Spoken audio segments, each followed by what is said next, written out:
Assalamualaikum warahmatullahi wabarakatuh. Di sini saya Dr. Febran Kedana Praditya selaku dokter jaga di rumah sakit kali ini.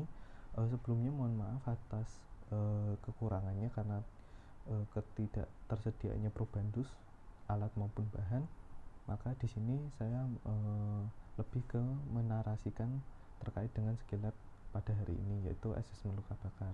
Langsung saja di sini saya akan melakukan skill lab asesmen luka bakar.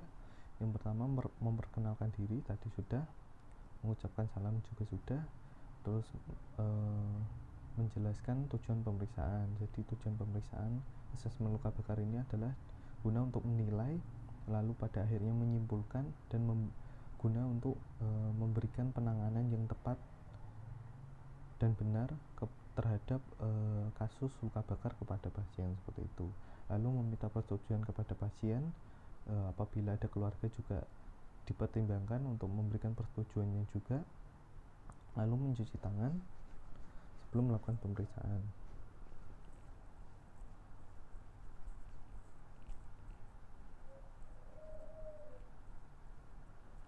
Nah, lalu di sini saya terdapat kasus luka bakar seperti ini. Nah, luka bakar ini yang pertama saya akan melakukan anamnesis lengkap terkait dengan luka bakar pasien.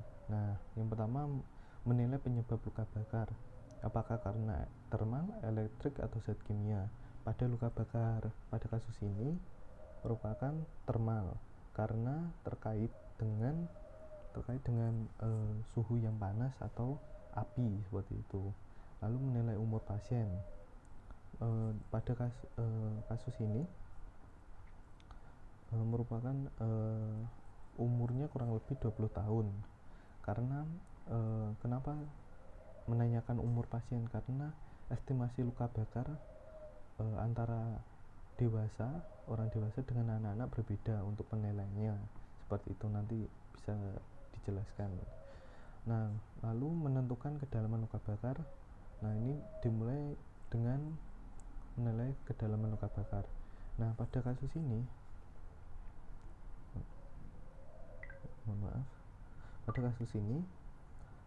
kedalaman luka bakar merupakan dia derajatnya 2 atau superficial dermal. Nah, luka bakar derajat 2 superficial ini merupakan luka bakar yang meluas sampai ke lapisan atas dermis. Sering terjadi pembentukan bulat juga. Nah, lalu setelah itu dia juga kadang terdapat adanya perdarahan yang menunjukkan juga bahwa luka bakar superficial atau superficial dermal, derajatnya 1 atau derajat 2 superficial, seperti itu. Untuk sensasi sendiri, dengan menusukkan secara perlahan dengan menggunakan jarum ukuran 21. Nah, bila terasa nyeri berarti luka bakar derajat 1 atau derajat 2 superficial, seperti itu. Nah, untuk penampilan luka dan memucat bila ditekan atau blanching ini bisa digunakan pemeriksaan pengisian kembali kapilari atau capillary refill.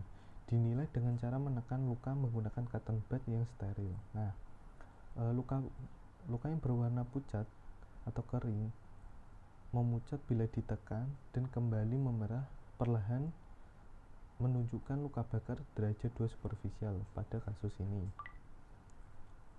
Yang awalnya dipucat, kering, ditekan lalu dilepaskan dan kembali memerah secara perlahan merupakan luka bakar derajat 2 superficial, seperti itu. Lalu selanjutnya sensasi akan menentukan luas bakar. Nah, untuk pada kasus ini karena hanya terjadi di daerah muka atau kepala bagian depan, untuk dewasa merupakan 4,5% penilaiannya, seperti itu.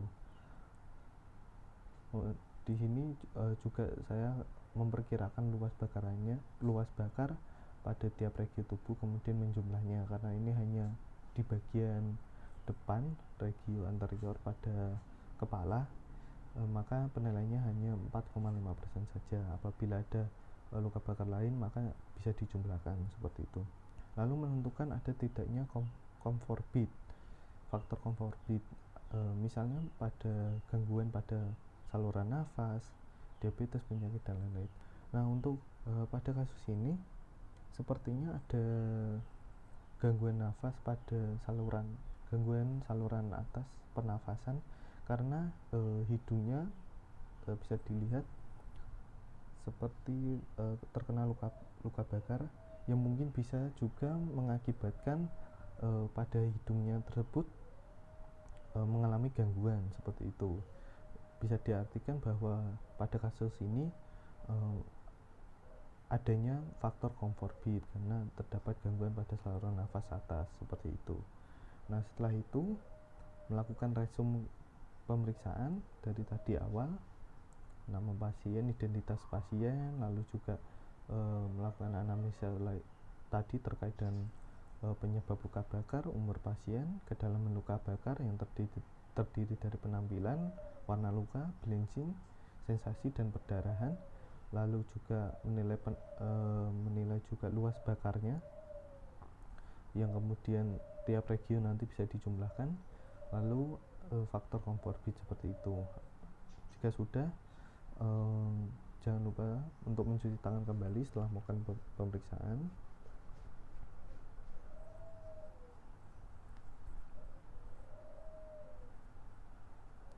Nah, setelah selesai, saya akan mengajukan kepada pasien apakah ada yang dibingungkan atau ingin ditanyakan atau mungkin ingin ditambahkan terhadap pasien, bisa juga, atau mungkin pasien masih kurang jelas atau bagaimana, bisa bertanya seperti itu. Terima kasih atas perhatiannya. Apabila pada skilab kali ini ada kesalahan, mohon maaf sebelumnya. Assalamualaikum warahmatullahi wabarakatuh.